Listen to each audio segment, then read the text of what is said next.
Okay, so we're gonna do another unboxing, pero hindi siya box. Nasa paper bag lang. Tagal ko nang gusto to. This is an executive laptop bag na bigay ni wifey. Thank you, mahal. So yan, ang brand niya is Urban ang tawag nun? So yun, Urbanized. Okay. So, nabili namin to sa UP Town. Maraming mga branches. Before, kung gusto magkaroon nito, so I'll let you see it. Yan. And let's check kung ano siya. Mamaya na yung price reveal. Pumunta tayo sa bag itself. Check natin kung itsura. Saan ba ang harap? Okay, ito. Yan. There you go. Meron ditong model ng all black before. Yun yung gusto ko rin. Pero naubos na siya. Then lumabas ito, bago lang daw siyang release. So, mas maganda siya. Meron siyang color ng black, green, and yun, sa labas, sa loob, may iba pang color. So, let's look at this. This is actually a laptop bag. Yan. So, as you can see, parang leather yung ano niya, yung texture niya dito. Water repellent. Yan. Okay, so yan ang itsura niya. Sa likod, 360 view. Very padded yung kanyang back part.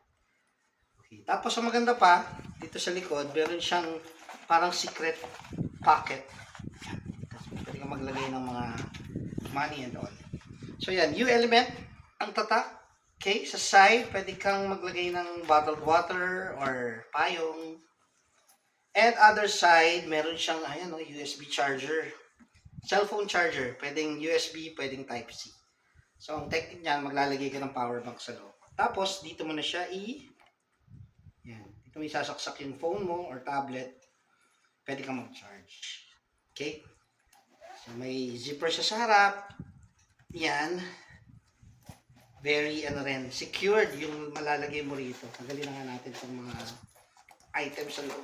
Ang kakapal ng mga Yan, there you go. And what's this? Uy, parang meron siyang another list. And ito yung main compartment niya. Yan, meron siyang parang touch ng orange, which I actually like. Ayan, ang laki ang area niya. Diba? Tapos ito yung pocket. Meron daw tong or RFID protection. Pero may lagay dito yung mga credit cards mo and all, ATM. Pag nakalagay dyan, hindi siya basta-basta madedetect. So, protected ka. Eto, dito makakabit yung power bank. Okay? And, eto ngayon yung kanya compartment for the laptop. The maximum size is it fits up to 15.6 laptop. So, yung sa akin is 14. Tamang-tama. At ang maganda rito, ayan o. Okay. Yung kanyang loob ay very padded yung laptop niya. Ayaw niya magpabukas. Yan. Ayan o. Ganda o. Okay. Ayan o. Parang carpet. Etong niya sa loob. Yan, di ba? So, talagang hindi magagasgasan yung laptop mo. Okay, so that's it. If you can see, ang maganda sa kanya, very sturdy siya. And hindi siya basta-basta nabibend. Okay, ganda no? Okay, punta tayo sa presyo. Hindi siya naka-sale.